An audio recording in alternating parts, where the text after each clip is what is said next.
Review கொடுத்துட்டு இருக்க நம்ம ரிவ்யூ கொடுத்துட்டு இருக்கோம். அது போக அன்னைக்கு ஒரு சில கண்டென்ட்லாம் நம்ம சொல்லியிருந்தோம். 2021 வந்துட்டு எம்கே கிங்ஸ் அப்படின்ற ஒரு ஷார்ட் ஃபிலிம் அப்படின்னு சொல்லிட்டு வெளியிட்டோம். ஆக்சுவலாக அது வந்து பிராங்க் கால் வீடியோ மாதிரி எடுத்திருந்தோங்க. அடுத்து கொரோனா பேஸ்டா வந்து தனிமை இது புதுமை அப்படின்னு சீரீஸ் ஆரம்பிக்கிறோம் அப்படின்னு சொன்னோம். பட் அதுக்கு அடுத்து நம்மளால எபிசோட்ஸ் எடுக்க முடியாத சுச்சுவேஷன், அதை நடிச்சவங்க வந்துட்டு வர முடியாத ஒரு சுச்சுவேஷன்லாம் ஏற்பட்டுச்சு. அது ஒரு ஷார்ட் ஃபிலிம் அப்படின்னா ஆஃப்டர் 6 months வந்து சேஞ்ச் பண்ணோம். 2023 மிடில் கிளாஸ் கதிர் அப்படின்ற ஒரு ஷார்ட் ஃபிலிம் எடுத்தோம். இதுக்கு நடுவில் 21 ஒரு எண்ணெய் குள்ளாதை பெண்ணே அப்படின்ற ஒரு சாங்கை வந்து வெளியிட்டிருக்கோம். அதை சாங் வந்துட்டு மறுபடியும் நம்ம வந்து ரிலீஸ் பண்ணியிருந்தோம். எண்ணெய் குள்ளாதை பெண்ணே பேக்ரவுண்ட் ஸ்கோர் அப்படின்றதுல. அண்ட் 2024 வந்துட்டு நம்ம காலேஜ் ப்ராஜெக்டா வந்து ஃப்ரெண்ட்ஸோட சேர்ந்து ப்ரொடியூஸ் பண்ணி ஒரு டாக்குமெண்ட்ரி காந்தி ஆசிரமம் பத்தி எடுத்திருந்தோம். அது சப்மிட் பண்ணி அதுக்கப்புறம் காலேஜ்லாம் முடிச்சதுக்கப்புறம் அதையும் நம்ம யூடியூப்ல ரிலீஸ் பண்ணியிருக்கோங்க. அண்ட் நம்ம ஓன் ப்ரொடக்ஷன்ல 2025 நாவில் சுவைக்க படத்தை வந்து ரிலீஸ் பண்ணியிருந்தோம். இப்போ அதுக்கு அடுத்ததா எண்ணெய் கொள்ளாதே பெண்ணே வரக்கூடிய ஆகஸ்ட் 15 இண்டிபெண்டன்ஸ் டே ஸ்பெஷலாக வந்து ரிலீஸ் பண்ண போகிறாங்க. ஸோ கூடிய சீக்கிரத்தில் கெஃபே ஓப்பன் பண்ணி காஃபியை சர்வ் பண்ணுறேன். ஆகாஷ் டைரக்ட் பண்ணி அதர்வா முரளி நடிப்பில் இன்னைக்கு திரையரங்குல ரிலீஸ் ஆயிருக்கிற இதே முரளி படத்தோட என்னோட ஒப்பீனியன் எப்படி இருக்குன்றத வாங்க வீடியோக்குள்ள பார்த்து தெரிஞ்சுக்கலாம். படத்தோட கதாநாயகனா ஒரு வெளிநாட்டுல இருக்கிறாரு. அவரோட திருமணத்தை அட்டன் பண்றதுக்காக தான் ஃப்ரெண்ட்ஸோட இந்தியாவுக்கு ரிட்டர்ன் வராரு. அப்படி அவர் ரிட்டர்ன் வரும்போது ஃபிளைட்ல மீட் பண்றக்கூடிய ஒரு பர்சன், அந்த பர்சன் கிட்ட தன்னுடைய லவ் ஸ்டோரிய ஃப்ரெண்ட்ஸ் எல்லாரும் சேர்ந்து சொல்லிட்டு இருக்காங்க. அப்படி என்னப்பா அவரோட லைஃப்ல நடந்த லவ் அப்படின்றதான் இந்த படத்தோடைய என்டையர் ஸ்டோரி. முதல்ல இந்த படத்தோடைய சினிமோட்டோகிராஃபி, படம் முழுக்கவே வந்துட்டு சினிமோட்டோகிராஃபி அப்படின்ற ஆஸ்பெக்ட் ஆகட்டும், இல்ல போஸ்ட் ப்ரொடக்ஷன்ல அதை கலர் கிரேடிங் கொடுத்த விதம் அப்படின்னு சொல்லி ரொம்ப வருஷத்துக்கு அப்புறம் தமிழ் சினிமால இந்த அளவுக்கு ஒரு பியூட்டிஃபுல்லான ஒரு மூவியை பார்த்த ஒரு ஃபீல் வந்து கொடுத்துருக்காங்க. அதுக்கு படத்தோடைய டைரக்டர் ஆகாஷ்க்கு வந்துட்டு வாழ்த்துக்கள் தெரிவித்துக்கலாம். இந்த படத்தை அவரும் ப்ரொடியூஸ் பண்ணியிருக்கிற மாதிரி மென்ஷன் பண்ணியிருந்தாங்க. என்ன மாதிரி காதலை சொல்ல முடியாம போனவங்க எத்தனையோ பேர் இருக்காங்க. அதர்வாவை பொறுத்த வரைக்கும் தனக்குன்னு கொடுக்கப்பட்ட கேரக்டரை நல்லா கச்சிதமா வழக்கம் போல நல்லாவே வந்து பெர்ஃபார்ம் பண்ணியிருந்தாரு.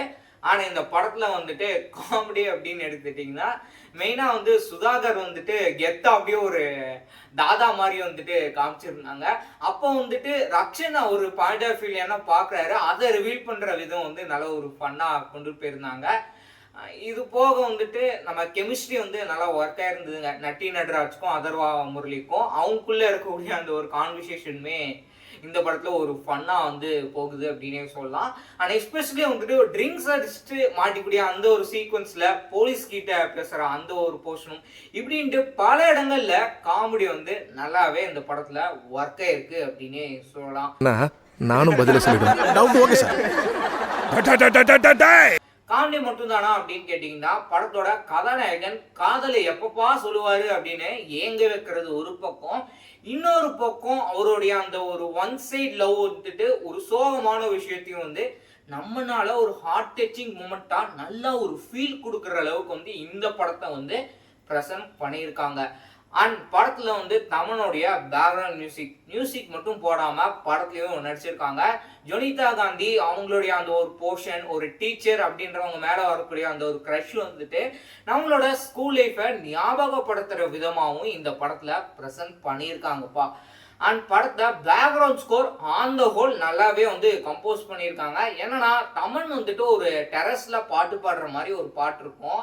ஒரு வீடியோ சாங்காகவே அதை வந்து லாஸ்ட் வீக் ரிலீஸ் பண்ணாங்க. எனக்கு அந்த பர்சனலி அந்த பாட்டு சுத்தமாகவே பிடிக்கல. மற்றபடி எல்லா பாட்டுமே நல்லா இருந்தது. முக்கியமாக வாமா வாமா பாட்டு வந்துட்டு அது ஒரு ஓப்பனாக வந்துட்டு ஒரு பேக்ரவுண்ட் ஸ்கோர், இந்த பாட்டு இந்த இடத்துல வரப்போகுதுப்பா அப்படின்னு கெஸ் பண்ணுற அந்த விதமாகட்டும், இல்லை செகண்ட் ஹாஃப்ல அதை பிளேஸ் பண்ண விதம் அப்படின்னு சொல்லிட்டு அதை சூப்பராக கொடுத்துருந்தாங்க. தங்கமே தங்கமே பாடல் வந்துட்டு நல்ல ஒரு வைப் மீட்டர்லாம் வந்துட்டு இருக்கு அப்படின்னே சொல்லலாம். இது எல்லாத்தையும் தாண்டி இதயா அப்படின்னு நியூயார்க்ல வந்துட்டு அவ்வளோ பியூட்டிஃபுல்லா அந்த பாட்டை எடுத்ததாகட்டும், அதோட வரிகளும் நல்ல ஒரு வைபா செட் ஆயிருக்கு அப்படின்னே சொல்லலாம். எனக்கு இந்த 3 பாட்டு ரொம்பவே இந்த படத்துல பிடிச்சிருக்கு அப்படின்னே சொல்லலாம். தங்கமே தங்கமே பாடல் வந்து சொல்லவே தேவையில்ல. படம் வந்து பட்டி தொட்டி எங்குமே பயங்கரமா ஹிட் ஆச்சு அப்படின்னே சொல்லலாம். நெகட்டிவ் அப்படின்னு சொல்றதுக்கு இந்த படத்துல பெருசாலாம் இல்ல. ஃபகத் ஃபாசிலை பொறுத்த வரைக்கும் அவருமே தனக்குன்னு கொடுக்கப்பட்ட அந்த ஒரு கேரக்டரை நல்லா நடிச்சிருந்தாங்க. அண்ட் கேமியோவா வந்துட்டு ஒரு பர்சனை வந்து ப்ளே பண்ணியிருக்காங்க. சர்டன் சீனை வந்துட்டு படத்துல டெலீட் பண்ணியிருக்காங்க. அது ட்ரெய்லர்ல மென்ஷன் ஆயிருந்தது. அது எல்லாம் என்ன அப்படின்றத நீங்க படத்தை பார்த்து தெரிஞ்சுக்கோங்க.